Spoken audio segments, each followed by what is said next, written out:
Shri Ram Jai Ram Jai Jai Ram, Shri Ram Jai Ram Jai Jai Ram, Shri Ram Jai Ram Jai Jai Ram, Shri Ram Jai Ram Jai Jai Ram, Shri Ram Jai Ram Jai Jai Ram, Shri Ram Jai Ram Jai Jai Ram, Shri Ram Jai Ram Jai Jai Ram, Shri Ram Jai Ram Jai Jai Ram, Shri Ram Jai Ram Jai Jai Ram, Shri Ram Jai Ram Jai Jai Ram, Shri Ram Jai Ram Jai Jai Ram, Shri Ram Jai Ram Jai Jai Ram. Vishwanath ममनाथ पुरारी, त्रिभुवन महिमा विदित तुम्हारी। विश्वनाथ ममनाथ पुरारी, त्रिभुवन महिमा विदित तुम्हारी। विश्वनाथ ममनाथ पुरारी, त्रिभुवन महिमा विदित तुम्हारी।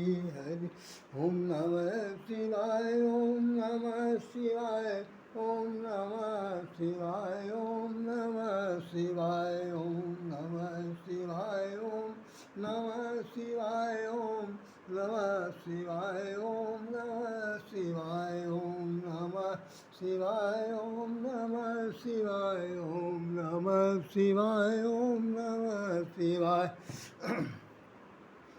ये मेरा आर्टिकल है जो अभी आपने पिछले दिनों संभवतः देखा होगा। स्वतंत्र भारत में छपा था, स्वतंत्र भारत में छपा था 2 अगस्त 2006 को। इसका मतलब ये नहीं निकला, ये आपने नहीं देखा। स्वतंत्र भारत में छपा था बुधवार 2 अगस्त 2006 को। ये उस वक्त भी सावन का महीना था। उसमें लिखा विश्वनाथ ममनाथ पुरारी, त्रिभुवन महिमा विदित तुम्हारी। इसमें भी हमारा कहीं पर नाम छपा हुआ है। खैर, नाम इतनी आसानी से नहीं मिलेगा। फिर इसके बाद देखिए, आपके सामने भगवान शंकर विराजमान हैं, जिनके लिए लिखा हुआ देवादिदेव महादेव। देवादिदेव महादेव भगवान शंकर का ये स्वरूप है। ये भी स्वतंत्र भारत में छपा है, लेकिन ये 7 मार्च 2005 को छपा है, स्वतंत्र भारत में छपा है। इसके अंदर हमारा नाम जरूर लिखा हुआ है, ये आप देख सकते हैं चाहे तो। मेरे ख्याल से आप जरूर देखेंगे, इसमें नाम कहीं ना कहीं तो दिखेगा।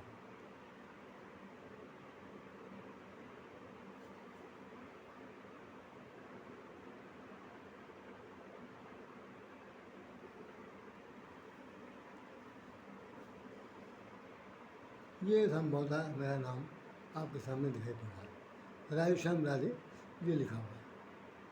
चलिए आइए 2 शब्द बातचीत करते हैं हम लोग। मैं अपनी बात उसी वहीं से शुरू कर रहा हूँ जो मैंने दूसरे सोमवार को कहा था और काशी जी की विशेष रूप से चर्चा की थी। और पिछले साल आपने देखा होगा कि 8 सोमवार पड़े थे सावन के, और 8 सोमवार पर 8 प्रकार के सब्जेक्ट थे। इस बार भी मेरा ये था कि 5 सोमवार कहूँगा, लेकिन फिर भी जहाँ तक हो सकेगा मैं करूँगा। पूरा प्रयास मेरा रहेगा भगवान की कृपा से। तो ये भगवान शंकर के सामने आपके ये चित्र प्रस्तुत है, और उन चित्रों के माध्यम से ये देखा जा रहा कि वास्तव में भगवान शंकर 12 ज्योतिर्लोक में विराजमान है और काशी के अंदर विराजमान है। काशी मरत बताते हैं, काशी में मरने से स्वर्ग की प्राप्त होती है। एक हमारे यहाँ आते थे भजन गाने के लिए, वो उन्होंने एक बार भजन गाया था। उनका घनश्याम शर्मा नाम था, ब्राह्मण थे वो। तो वो बाय द वे कभी कभी गाते थे, तो बिहारी थे वो। तो चांद को जो जो चंद्रमा उनके मस्तक पर चमक रहा है, या जो उनके गुम्बद पर चंद्रमा का निशान बना हुआ, उसको वो चंद्रमा कहते थे, चंद्रमा। अब चंद्रमा को बहुत सारे लोग सुन करके समझते हैं कि चंद्रमा चमचम चमके ना। तो अब बहुत सारे लोग समझ में आता है कोई किचनवा, क्योंकि का भी इसमें आ जाता है। तो मैं उसकी एक लाइन सुना रहा हूँ, शायद संभवतः शायद कभी आपने सुना होगा। तो वो लाइन क्या है? बाबा विश्वनाथ मंदिर में, बाबा विश्वनाथ मंदिर में, चनमा चम चम चमकना। बाबा विश्वनाथ मंदिर में, चनमा चम चम चमकना। ओ चनमा चम चम चमकना हो चनवा, ओ चंदवा चम चम चमकना। विश्वनाथ मम नाथ पुरारी चनवा चमकना। उमा सहित जही जो पत पुरारी चनवा चमकना। बिनु छल विश्वनाथ परनेहु चम चम चमकना। राम भगति कर लक्षण एहु चम चम चमकना। हो चनवा, हो चनवा चम चम चमकना। बाबा विश्वनाथ मंदिर में चनवा चम चम चमकना। ये भजन की लाइन थी, इसको हम लोग रामायण में बानी के साथ लगा गाते थे। आज का जो प्रसंग है मैं आपके सामने से इतना बताना चाहता हूँ। हो सकता है संक्षेप में कह रहा हूँ, ना पूरा हो पाए, फिर भी मैं इसको फिर दूसरा पार्ट दूँगा। कहूँगा कि किष्किंधा कांड में जिस वक्त हम लोगों ने पहुँचे हैं तो उसमें सबसे पहले ये लिखा था कि भगवान राम को भगवान राम ने इनको विष पिलाने से पहले राम नाम अमृत पिला दिया था। रामायण उसमें साफ साफ लिखा हुआ है, उसके अंदर छंद के अंदर। वो मैं आपको एक लाइन कही सुना दूँ, जिसमें मैं आपको बताऊँ, बहुत सारे लोग चर्चा कभी कभी करते हैं कथा वाचन में, तो इस बात को कभी नहीं कहते, लेकिन मैंने बहुत कम सुना है। उनका नारद मुनि के बारे में सुनिए। जिस वक्त वो भगवान श्री हरि से नाराज़ हुए, उनकी शादी नहीं होने दी, तो वो भगवान विष्णु के पास गए और जा करके जितना दइहों श्राप की मरियों जाई, जगत मोर उपहास कराई। सारे संसार मेरा उपहास करा दिया और मैं जा रहा हूँ, जाकर उनको श्राप दे दूँगा। और जाते जाते उन्होंने सबसे पहले भगवान श्री हरि से यही कहा कि परम स्वतंत्र न सिर पर कोई। मैं जानता हूँ, दुनिया जानती है, सृष्टि जानती है कि आप तीनों त्रिलोक के मालिक हैं, 14 भुवन के मालिक हैं। आपको कभी किसी का कोई डर नहीं है, आपके ऊपर कोई दूसरा है ही नहीं। स्वामी, मालिक, परमात्मा, आप परम पिता परमेश्वर कहलाने वाले। इसलिए जो इच्छा आती है, जो आपके मन में आता, जिसके साथ अन्याय कर दिया, किसी के साथ न्याय कर दिया, जो मन में आता वही करते। तभी तो आपने मेरी शादी नहीं होती है। तो उसमें एक वाक्य लिखा हुआ कि आपने यहाँ तक कि इतना बड़ा गलत काम किया कि भगवान शंकर को जानबूझ करके विवश कर दिया और उनको जहर पिला दिया। इतना बड़ा आरोप अगर कोई लगा दे पूरे विश्व ब्रह्मांड के स्तर पर, तो आसान नहीं है, आसान नहीं इसको छुड़ाना और सब सफाई दिखाना। लेकिन हम देवताओं के ऋषि नारद जी कह रहे हैं कि रुद्र ही पे प्रेरी विषपान करायो, रुद्र ही प्रेरी विषपान करायो। रुद्र को प्रेरित किया और प्रेरित करके उनको इतना ज़्यादा विवश कर दिया कि आखिर में वो नानुकुर नहीं कर पाए और आपके लिहाज में, आपके वजह से उन्होंने जहर भी पी लिया। और आप बहुत स्वतंत्र हैं। मैं आज बड़े बड़े भवन तुम बांध दीना, बहुत बड़े आदमी के हाथ से तुमने बयाना लिया है, अब तो तुम फल पाओगे। भगवान बड़े खड़े खड़े मुस्कुरा रहे हैं कि भैया दिमाग का अपसेट है, बट बड़ों का जो समनायक है, कोई बात नहीं। आज जरा देखिए वो विषपान करने वाले भगवान शंकर के बारे में जो चर्चा कर रहा हूँ, आइए कि वहाँ पर उनको कितना बड़ा आरोप लग गया। और यहाँ पर अमृत पान कर चुके हैं। अमृत पान करने के बाद जो अमृत पी लेगा मरे कहाँ से? अमृत की तरह संधि विच्छेद कर दीजिए। अमर नहीं, मृत मैंने मरना, मृत में डेड बॉडी, डेड। तो जो अमर नहीं, जो मृत नहीं है, जो निश्चित रूप से डेड नहीं हुआ, डाइड नहीं हुआ, तो भाई वो कैसे नहीं हुआ? क्योंकि वो अमर है, अमृत है। कोई अमृत जहर भी हो सकता है, अमृत कोई मीठा, कोई जरूरी नहीं कि मीठा हो। भाई उन्हें तो ऐसी दवा दे दिया, ऐसा घोल पिला दिया, पूरे मेरे लिए अमृत हो गया। तो अमृत है। तो निश्चित रूप से अमृत उसे कहते हैं जिसके अंदर मृत का स्थान खत्म हो जाता। भगवान को राम नाम अमृत को पान करा दिया था भगवान विष्णु ने। बहुत शुरू में उनको मालूम था कि कार्यक्रम होने जा रहा है, उसमें भगवान शंकर के बहुत महत्वपूर्ण रोल है और वो करेंगे। नतीजा ये हुआ, भगवान शंकर ने पी लिया, जहर पी चुके हैं। और अब अमृत तो पहले से पी चुके हैं, गोस्वामी तुलसीदास जी इस पर अब लिख रहे हैं एक बड़ी खास बात, जो हमारे आपके लिए बहुत सोच समझने वाली बात। देखिए मैं शायद कम बोल पाऊँगा, कुछ समय भी है, और बस यही है कि भाई उसको यूँ समझिए कि हम लोग अक्सर कहते रहते हैं, इस पर मुझे फिर बोलना पड़ेगा ऐसा लग रहा। चलो खैर, मैं और वो अलग से कह दे रहा हूँ। तो भगवान शंकर के लिए ऐसा कहा जाता है कि वो बहुत बड़े परम धाम तुम, सत्य धाम तुम परम कृपाला। अब मैं उस टॉपिक को नहीं ले रहा हूँ क्योंकि इसमें बहुत समय लग जाएगा, बहुत समय। तुम परम धाम हो, सत्य की कृपालु हो, दीन दयाल हो और सब पर कृपा करने वाले हो, आशुतोष हो, ऑर्डरदानी हो। ऐसे भगवान शंकर की उपासना को भला क्यों नहीं करना चाहिए, क्यों नहीं करना चाहिए। तो उसमें एक वाक्य लिखा हुआ है इसके अंदर, हमने पढ़ा था उस वक्त, तो आपने भी शायद गौर से सुना होगा। छंद लिखा हुआ है, मुक्ति जन्म महि जानि, मुक्ति जन्म महि जानि, ज्ञान हानि अघ हानि कर। मुक्ति जन्म महि जानि, ज्ञान खानि अघ हानि कर। जहाँ बस शंभु भवानी, सो काशी से ये कसना। वो कह रहे हैं, जनता जनार्दन से पूछ रहे हैं, गोस्वामी सबसे पूछ रहे हैं कि मुक्ति जाम जन्म, जहाँ पर जन्म पाने वाला व्यक्ति कोई भी जन्म प्राप्त किया हो, वो महिमन धरती, धरती उसको मुक्ति प्रदान करने वाली धरती समझिए। किसको? काशी को। तो मुक्त जन्म महि जानिए, और ज्ञान की खान है वो। और क्या खास चीज़ इसमें? अघ हानि कर।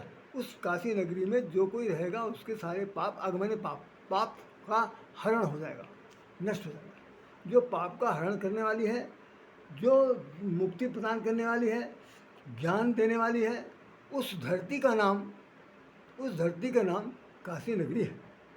और वो भगवान शंकर के त्रिशूल बसाई है।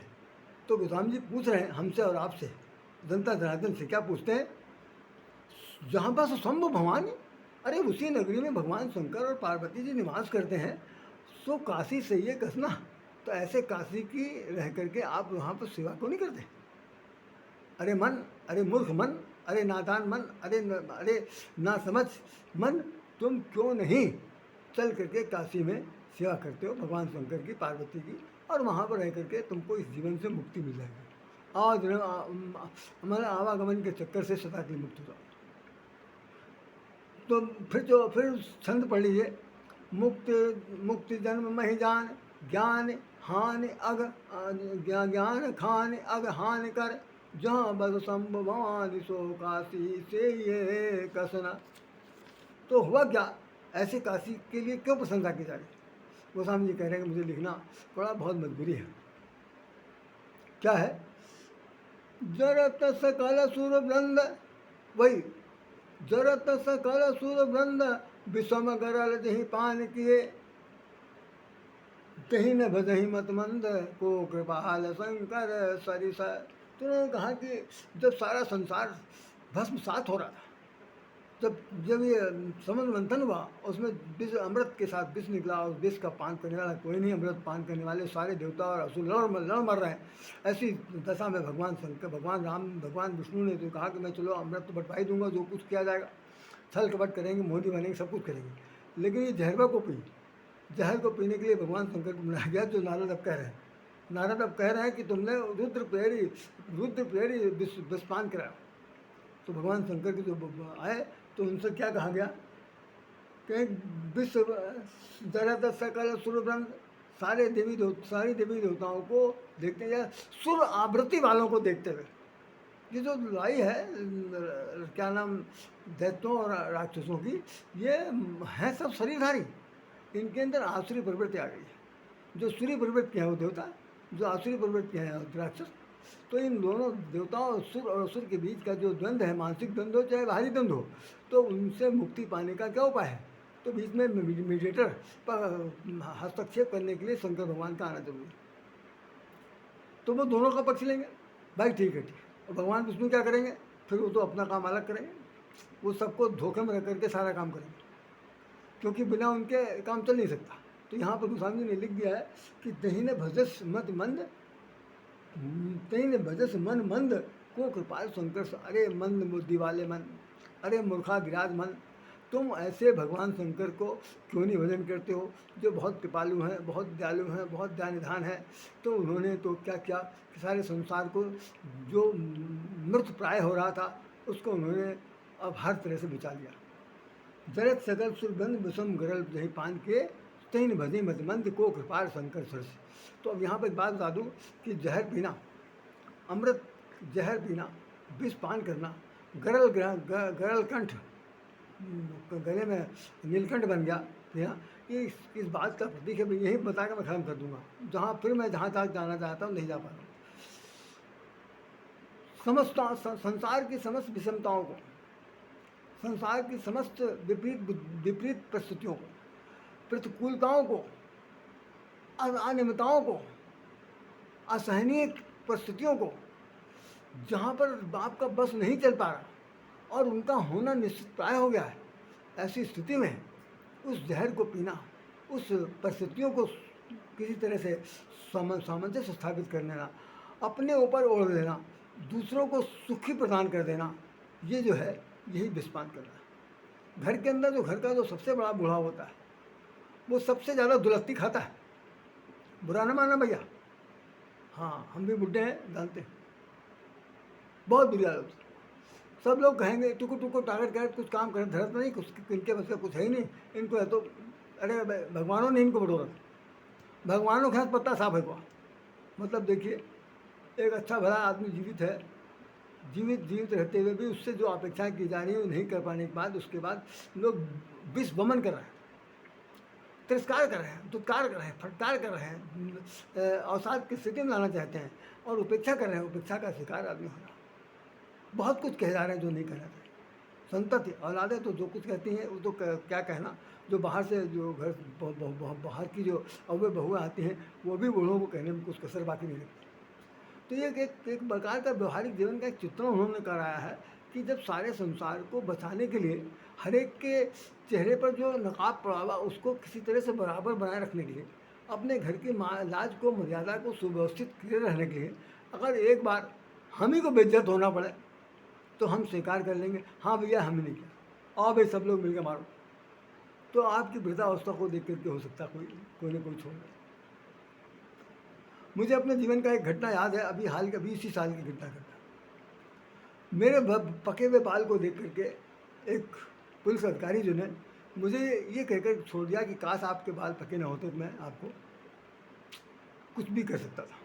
और कोई काम नहीं था, कुछ भी नहीं था, और सिर्फ मैं उनसे ये पूछ रहा था कि होली पर आपका शुभ संदेश क्या है। वो संदेश देने के बाद मुझे तो संदेश देने लगे। मैं भी अपने मन में सोचा कि चलो ठीक है, कम से कम मैं बूढ़ा हूँ, ये मुझे कुछ ना कुछ तो जरूर समझे रहेंगे, तभी इन्होंने मुझे छोड़ दिया।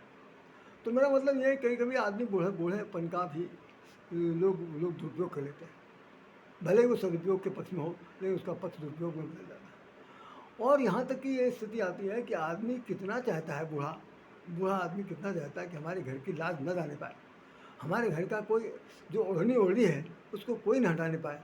तो इसके लिए वो अब घर के अंदर अगर जहर भी फैला पड़ा तो उस जहर को भी वो चाट जाता, निकल जाता, सब करे। लेकिन भगवान शंकर ने ऐसा काम नहीं किया। भगवान शंकर ने उस विष को, उस विषमता को, उत्कटता को, कलुषित भावना को, कलुष काम को, कलुष विद्वेष की भावना को, जलन की भावना को उन्होंने मुंह से निकाल के यहाँ तक रख लिया, गले तक रख लिया, और गले के नीचे मतलब नहीं उतारा। लोग कई बार कहते हैं अरे भाई उन्होंने, उस आदमी ने तो जरा सी बात को उसने अपने हार्ट पर ले लिया, अपने मन पर ले लिया, अपने दिल पर ले लिया। तो भगवान शंकर ने उस विष को, उस जहर को, जहर माने जहर नहीं है, बिल्कुल दिमाग से निकाल दिया, जहर नहीं, ये प्रतीक है, केवल प्रतिकूलता है, विषमता, अनयोग्य, अनपेक्षित जो कुछ हुआ है उस चीज़ को उन्होंने अपने दिल यहाँ पर रख लिया और गले से नीचे उतार लेते तो क्या हो जाता। तो वो कह रहे हैं भगवान राम को ऊपर असर पड़ता, वो हृदय में विराजमान है, वो उनके मानसरोवर के हंस है भगवान राम। तो कहीं हंस को जहर कहीं ना पीना पड़ता, इसलिए उन्होंने कहा कि नहीं यहीं पर रहने। तो इस ठुड्डी से लेकर के और गले से लेकर बीच का जो है, अंग्रेजी में उसको कंस्ट्रक्शन कहते हैं, जोड़क। ये जो जोड़ वाला है जहाँ जहाँ दो देशों के बीच की सीमाएं होती हैं उसमें बीच में जगह खाली रहती है, बिल्कुल सेम वही चीज़ है कि इसको ठीक से नहीं, तो यहाँ पर उन्होंने उसको रख लिया है और उसे नीचे नहीं उतारा। मतलब हम न मरेंगे न किसी को मारने देंगे, बल्कि उसको हम अपने अपने अधीनस्थ, अपने अधिकार क्षेत्र में उसको रख करके सबकी जीवन की रक्षा करेंगे। तो वही कह रहे हैं कि सही ने भजस मति मंद को कृपाल शंकर सारे संसार का हित चाहने वाला ऐसा कृपालु शंकर को, अरे मूर्ख मन तुम भजते नहीं हो, जरूर भजो। तो भजना चाहिए, आइए हम सब लोग भजें। तो भजन करते हैं, अभी भी ध्यान रखिएगा ये चैप्टर बाकी है। तो अब इसी के साथ हम लोग आपको नमस्कार करते हैं। मेरी तरफ से कोई किसी प्रकार की कोई अप्रति आ गई हो, समझाने में कोई अन्यथा महसूस हुआ हो तो क्षमा करिएगा। चलते चलाते हम सब लोग यही फिर से गाएं कि विश्वनाथ मम नाथ पुरारी, त्रिभुवन महिमा विदित तुम्हारी। विश्वनाथ मम नाथ पुरारी, त्रिभुवन महिमा विदित तुम्हारी। नमः शिवाय ओम नमः शिवाय ओम नमः शिवाय ओम नमः शिवाय। बोलिए सब रामचंद्र महाराज की जय, बोलो श्री कृष्ण भगवान की जय, बोलो हर हर महादेव। जय श्री राम। राधे श्याम अपनी तरफ से आप सब लोग हृदय से नमन करता है।